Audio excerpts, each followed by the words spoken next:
The laughter that drifts from our kitchen freezes my fingers mid-game, as Mom's hushed whisper to Uncle Ben plants the first seed of a truth I'm not ready to face. I remember that moment with perfect clarity now. It was a typical Friday evening, the kind where Dad worked late and I lounged on our worn leather couch, absorbed in my mobile game. The house felt peaceful, familiar sounds of pots clanging in the kitchen, the faint scent of Mom's famous lasagna filling the air. I didn't even look up when Uncle Ben arrived. His visits were common enough, especially on Dad's late nights. But then I heard it. That laugh. Not Mom's usual laugh, the one that filled rooms during family gatherings or when Dad told his corny jokes. This one was different, lighter, secretive, almost musical. It belonged to someone I didn't quite recognize. "You shouldn't be here," she whispered, her voice carrying just enough for me to catch it. The words hung in the air between the living room and kitchen. My thumbs hovered over my phone screen, the cheerful game music suddenly jarring against the weight of those 4 words. I'd always viewed our family as the stable one. Mom and Dad had been married for 20 years, high school sweethearts who built a life together. Dad worked long hours at the construction company, coming home with tired eyes but always a smile for Mom. She managed the local boutique, bringing home stories about customers and fashion trends that Dad would listen to with patient attention. Would you like me to continue with the rest of Act 1? Or would you prefer to review this introductory section first? Uncle Ben wasn't just any relative. He was Dad's younger brother by 3 years, the fun one who always brought me presents and made Mom laugh. Growing up, I'd watch them all together. Dad steady and reliable, Uncle Ben vibrant and spontaneous. They complemented each other in ways I took for granted. That evening, something shifted in my perception. I muted my game and strained to hear more, but they'd lowered their voices to near whispers, the sound of a cabinet closing, then water running in the sink. Normal sounds, everyday sounds, yet suddenly loaded with meanings I couldn't decipher. I set my phone down and stretched, making a show of heading to the kitchen for a snack. When I rounded the corner, they stood at opposite ends of the counter, Mom chopping vegetables, Uncle Ben leaning against the refrigerator. Nothing unusual, except for the flush of color on Mom's cheeks and how quickly Uncle Ben straightened up. "Hey, sweetheart," Mom said, her voice slightly higher than normal. "Dinner at 30. Uncle Ben winked at me. "How's my favorite niece?" "I'm your only niece," I reminded him, our usual joke. I grabbed a soda from the fridge, noticing how Mom and Uncle Ben avoided looking at each other while I was there. The kitchen felt charged, like the air before a storm. Back on the couch, I stared at my game without really seeing it. Mom had always been affectionate with Uncle Ben. They shared inside jokes and easy conversation. But something about tonight felt different. The whisper, the laugh, the way they jumped apart when I entered. I told myself I was imagining things, making drama where none existed. Mom and Uncle Ben had always been close. She once told me they'd been friends even before she met Dad. Nothing strange about that. When Dad finally arrived home at 7, the tension I'd felt earlier seemed to evaporate. Mom greeted him with a kiss, Uncle Ben clapped him on the shoulder, and we all sat down to dinner like we had countless times before. "Great lasagna, Julia," Dad said, giving Mom an appreciative smile. "Ben helped," she replied, not quite meeting Dad's eyes. I watched Uncle Ben carefully throughout dinner. He told his usual jokes, asked Dad about work, and behaved exactly as he always did. Yet I caught something new. The way his eyes lingered on Mom when Dad wasn't looking, how their hands briefly touched when passing the bread basket. Were these new behaviors, or had they always been there, hiding in plain sight? After Uncle Ben left, and Dad retreated to his home office to catch up on paperwork, I helped Mom clean up. "You and Uncle Ben seem close lately," I said, keeping my tone casual as I dried a plate. Mom's hands stilled for just a second before continuing to scrub a pot. "We've always been close, he's family." "Yeah, but," I hesitated, not sure what I was even asking. Mom turned to me, her expression calm but her eyes wary. "But what, Lily?" I couldn't form the question burning in my mind. Instead, I shrugged. "Nothing. Just noticed you guys laugh a lot together." "He's funny," she said simply, turning back to the sink. "Always has been." Later that night, I lay awake replaying the evening. The whisper, the laugh, the touches, Each moment seemed insignificant on its own, but together they formed a pattern I couldn't ignore. My phone buzzed with a text. "Uncle Ben, thanks for dinner, kiddo. Tell your mom her lasagna was amazing as always." He'd never texted me after dinner before. I stared at the message, wondering if it was meant for me at all. In the weeks that followed, I couldn't shake the feeling that something was happening right under my nose. Small details I'd never noticed before suddenly seemed significant. Mom changed her phone password. I discovered this one morning when she asked me to check the weather while she made breakfast.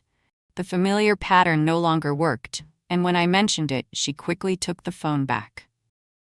"Just being security conscious," she said with a dismissive wave. "You know how these data breaches happen." Dad didn't seem to notice these changes, but I did. Mom's book club meetings increased from monthly to weekly. She started wearing perfume on ordinary weekdays. Her texts made her smile in a way Dad's calls never did. I began paying attention to Uncle Ben's visits too. He dropped by more frequently, sometimes when Dad worked late, other times just to say hello on his way somewhere else. These visits often coincided with Dad's busiest days at work. The most telling sign was the cologne.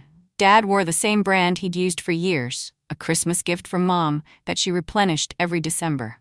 Uncle Ben's scent was different, woody and sharp. I noticed it lingering in our hallway one evening, hours after he'd supposedly left. One Wednesday evening, I walked into the kitchen as Mom's phone lit up on the counter. A text notification flashed briefly. "Can't wait to see you tomorrow. Same place?" She snatched the phone up quickly, but not before I saw it. "Who's that?" I asked, my heart pounding. "Just work," she replied smoothly. "We're hosting a client meeting tomorrow." I wanted to believe her. I needed to believe her. So when she suggested we all go out for dinner that Friday, Mom, Dad, Uncle Ben, and me, I latched onto it as proof that my suspicions were unfounded. The dinner was perfect. Dad told stories about his latest project, Mom laughed at all the right moments, and Uncle Ben focused on his new job. They all acted exactly as they always had, a normal, happy family. "We should do this more often," Dad said as we finished dessert. Mom reached for his hand across the table. "Absolutely." I watched them together and felt ashamed of my suspicions. They looked at each other with such warmth. How could I have doubted them? That night, I deleted the notes I'd been keeping on my phone. Times of Uncle Ben's visits, changes in Mom's schedule, inconsistencies in her stories. I was being ridiculous, seeing problems where none existed. My relief lasted exactly 8 days. While gathering laundry from Mom and Dad's room, I found a receipt that had fallen from Mom's jacket pocket. A hotel room charged to her personal credit card, the one Dad didn't share, dated during her supposed women's retreat weekend 2 weeks earlier. I stood frozen, the paper trembling in my hand. The hotel was downtown, 20 minutes away. Not in the mountains where the retreat had supposedly taken place. The check-in time matched exactly when Mom had texted a group photo of all the ladies at the retreat. With shaking fingers, I pulled up the photo on my phone. Mom stood smiling with 4 other women, mountains visible in the background. I zoomed in, studying the details. The lighting looked off. Mom was illuminated differently than the others. The edges around her figure seemed too sharp. I spent an hour online before finding the original photo on the retreat center's website. Same 4 women, no Mom. She had edited herself into the picture. The betrayal hit me in waves. Not just that she might be cheating on Dad, but that she'd fabricated evidence, created an elaborate lie, and involved me in believing it. I carefully returned the receipt to her pocket, then went to my room and shut the door. Questions flooded my mind. Was it Uncle Ben she met at that hotel? How long had this been happening? Did Dad suspect anything? The thought of confronting Mom made my stomach clench. What would I even say? "I found your hotel receipt and know you faked the retreat photo?" She would have explanations ready, reasonable-sounding justifications that would make me doubt myself again. The next morning at breakfast, I couldn't look at her. Each bite of cereal turned to paste in my mouth as she chatted about her plans for the day. "I'll be home late tonight, big inventory shipment at the boutique," she said, kissing Dad goodbye. "Need any help?" he offered. "No, I've got the staff coming in. Don't wait up." After she left, Dad turned to me. "Everything okay, Lily? You're quiet this morning." I nearly told him then. Nearly handed him my phone with the edited photo and explained about the hotel receipt. But his eyes were tired, his smile genuine. I couldn't be the one to destroy that. I just didn't sleep well. I lied, becoming my mother's daughter after all. That afternoon, my suspicions crystallized into certainty when I drove past the boutique on my way home from school. It was closed early for inventory. Yet Mom's car was nowhere to be seen. Neither was Uncle Ben's motorcycle, which was usually parked outside his apartment when I passed it on my route home. I barely made it to our bathroom before my lunch came back up, burning my throat as my world collapsed around me. Saturday afternoon arrived with unusual quiet. Dad had left early for what he called a quick site visit at his latest construction project. Mom mentioned running errands and would be back by lunch. With the house to myself, I settled into our den with my tablet, trying to distract myself with a new game I'd downloaded. I must have been playing for an hour when I heard the back door open. Glancing at the time, 11:47 a.m., I assumed it was Mom returning from her errands. I continued playing, swiping colored blocks across my screen, headphones blocking most outside noise. A shadow passed the den doorway, Dad's unmistakable silhouette. I pulled one earphone out, surprised. "Dad, thought you'd be gone all day." No response. He hadn't noticed me in the den's corner chair, partially hidden by the bookshelf. His attention was fixed on something in the kitchen. His work bag slipped from his shoulder, landing with a soft thud on the hardwood floor. That's when I noticed his posture. Rigid, frozen, like someone who'd just walked into an invisible wall. The muscles in his jaw clenched tight, a vein pulsing at his temple. From my angle, I couldn't see into the kitchen, but I could hear Mom's voice, breathless with laughter. Then Uncle Ben's low response, the sound of a wine glass being set down. "He won't be home for hours," Mom said, her voice carrying clearly in the quiet house. I stood slowly, my game forgotten. Dad hadn't moved, hadn't made a sound. He stood in the hallway between the den and kitchen, a statue carved from tension and disbelief. I stepped forward carefully until I could see past him into the kitchen. The scene burned itself into my memory. Mom and Uncle Ben standing close, too close, by the island counter. Her hands rested on his chest, his arms circled her waist. The intimacy between them was unmistakable, comfortable, and practiced. They hadn't noticed Dad yet, hadn't heard the door over their conversation and the soft music playing from Mom's phone. The keys fell from Dad's hand, hitting the floor with a metallic crash that cut through the kitchen's warmth. Mom and Uncle Ben jumped apart, turning toward the sound in perfect synchronization. "Mark?" Mom's voice cracked on Dad's name. You're home early."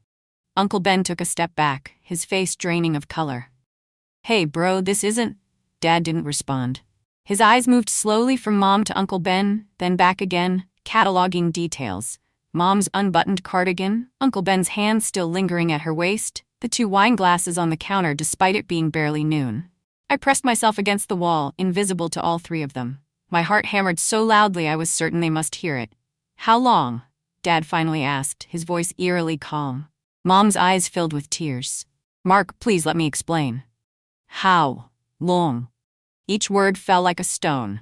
Uncle Ben looked at the floor. "Mark, man, we never meant..." "My brother." Dad's voice broke on the word brother.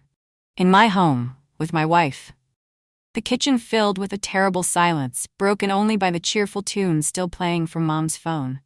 The contradiction between that upbeat melody and the scene unfolding made everything feel surreal, like I was watching a movie rather than my family imploding.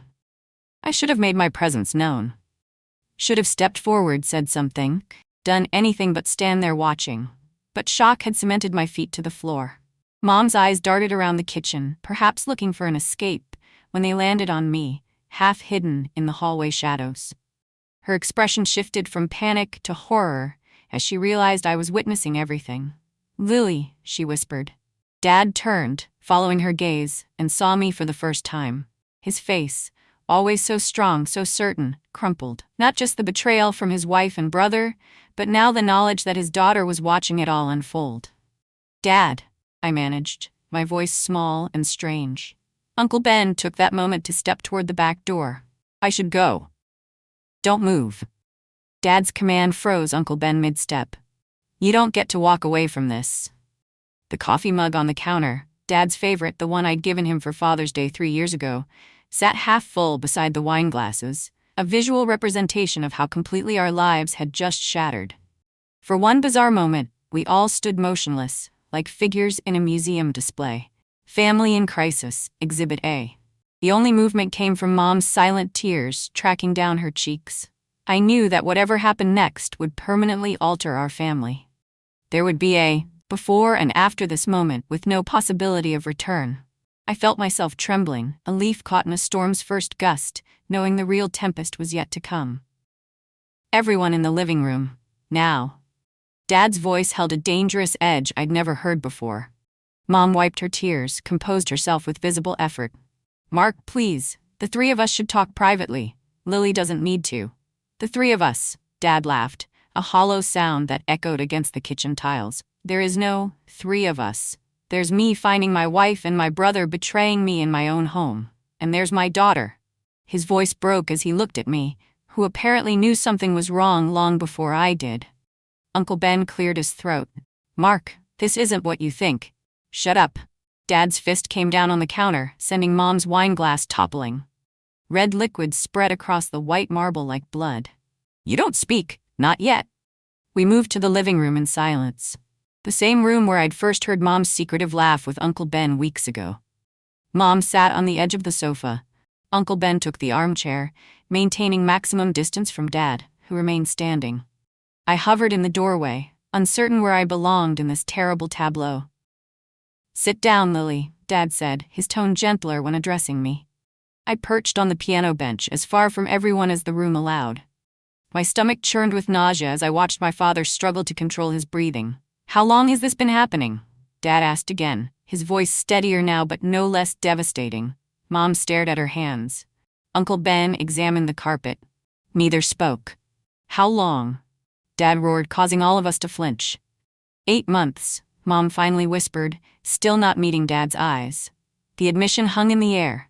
8 months, while we celebrated Dad's birthday. While we took our summer vacation to the lake house. While Mom helped me prepare for my college applications. 8 months of lies woven seamlessly into our daily lives. Dad pressed his palms against his eyes. 8 months, he repeated, as if testing how the words felt in his mouth. With my brother. Uncle Ben leaned forward. It just happened, Mark. We never planned. It just happened for 8 months. Dad's laugh was bitter. Things don't just happen for 8 months. You make choices. Every day, every time, you chose this. We tried to stop, Mom said, her voice small, several times. How considerate, Dad replied, each word dripping with sarcasm. And I suppose the hotel downtown 2 weeks ago was another attempt to stop. Mom's head snapped up, eyes wide with shock. How did you? I'm not an idiot, Julia. I found the receipt. Dad glanced at me, confusion crossing his features. Wait, how did you know about the hotel? Before I could answer, Mom interjected. You went through my things? You forged a retreat photo, I blurted out. You edited yourself into a picture to make Dad believe you were at a women's retreat. Uncle Ben looked at Mom in surprise. You said you told him you were with me. You knew she was lying to Dad about being with you? I asked Uncle Ben, my voice rising with indignation. You were both lying to everyone? Dad's expression changed as he processed this new information.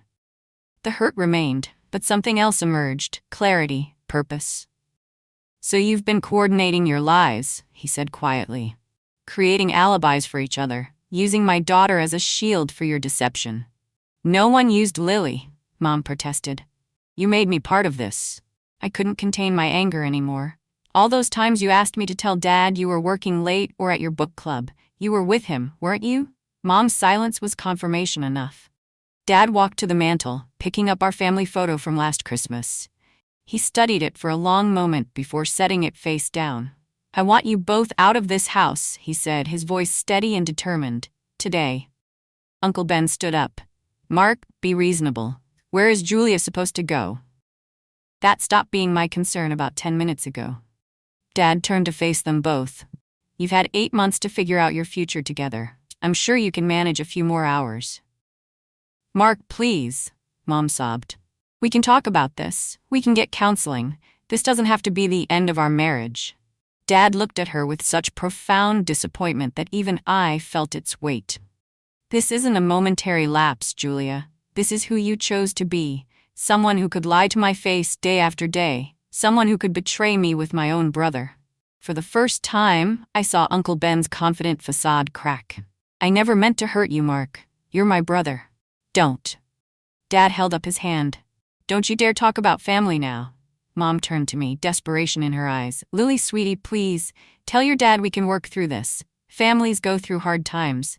Don't drag her into this more than you already have, Dad interrupted. But the damage was done. Mom's plea forced me to choose sides in a battle I never asked to join. How long have you suspected Lily? Dad asked gently. I swallowed hard.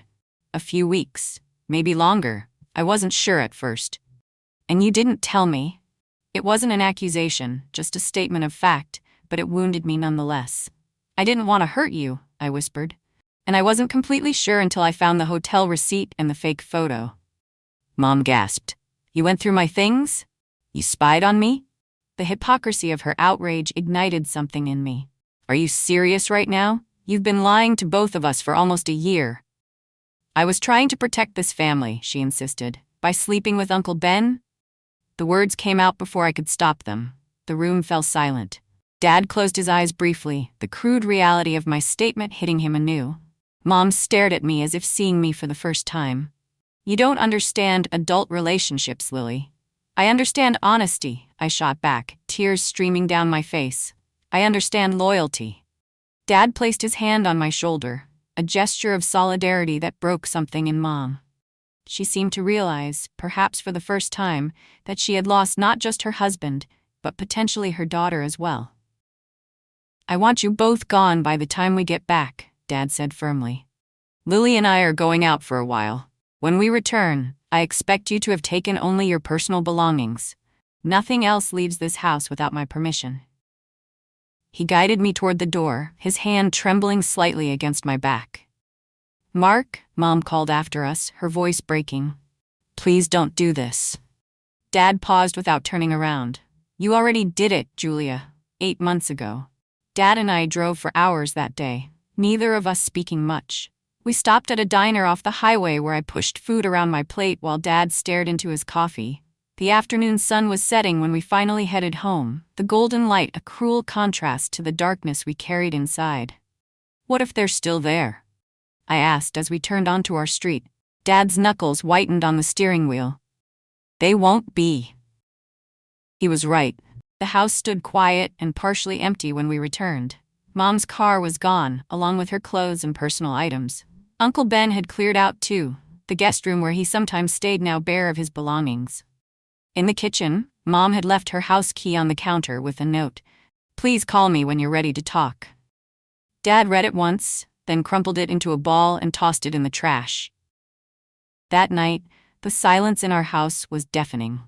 I lay awake listening to Dad pacing in his room, the floorboards creaking under his restless steps. Everything felt wrong, like we were strangers in our own home, like the walls themselves had absorbed the betrayal and now reflected it back at us. The days that followed brought a strange new rhythm to our lives. Dad took a week off work, something he'd never done before, not even when he had the flu last winter. He spent hours in the garage, reorganizing tools and building a bookshelf I'd mentioned wanting months ago. I threw myself into schoolwork, staying late at the library and volunteering for every extra credit assignment available. We were both avoiding the empty spaces Mom had left behind. Meals became simplified affairs. Dad grilled chicken, while I made salad. We ate at the kitchen island instead of the dining table where the absence of a third person would be too obvious. Mom called daily at first. Dad let her go to voicemail. She texted me constantly. How are you? Is Dad okay? Can we talk? I responded with one-word answers until she got the message. Uncle Ben vanished completely. I heard through my cousin that he'd moved to Arizona for a job opportunity that had suddenly come up. No one mentioned the real reason he'd left so abruptly. At school, I told no one. When friends asked why Mom hadn't been at the recent parent night, I mumbled something about work commitments. The truth felt too heavy to share, too complicated to explain. How do you tell people your mother and uncle betrayed your father in the worst possible way? 3 weeks after Discovery Day, Dad suggested I talk to someone professional. I'm okay, I insisted, though we both knew I wasn't. You're not sleeping, he said gently. I hear you pacing at night too. The therapist's office had blue walls and comfortable chairs. Dr. Melissa didn't ask me to talk about my feelings right away. Instead, she asked about college applications and my favorite subjects. By our third session, I found myself explaining the whole awful story. You feel doubly betrayed, she observed, by your mother's infidelity to your father and by your uncle's betrayal of his brother. And they both lied to me, I added. Mom used me as part of her cover stories. She made me complicit without my knowledge. That's a heavy burden for anyone, especially a teenager. I keep thinking I should have told Dad sooner, I admitted. Maybe if I had. The affair wasn't your responsibility to uncover or stop, Dr. Melissa said firmly. Your mother and uncle made their choices. Those words became my lifeline in the weeks that followed, a reminder that while I discovered the truth, I didn't create it. 2 months after Mom moved out, I agreed to meet her for coffee. Dad knew and didn't object, though I saw the pain flash across his face when I mentioned it. She waited at a table by the window, looking smaller somehow, less certain than the mother I'd known my whole life. When she hugged me, I held myself stiff, not ready to return the embrace. Thank you for coming, she said, pushing a mug of hot chocolate toward me, my favorite. We talked cautiously, avoiding the obvious topics at first. She asked about school. I gave superficial answers. The awkwardness between us was a living thing. I'm seeing someone, she finally said. A therapist. I'm trying to understand why I did what I did.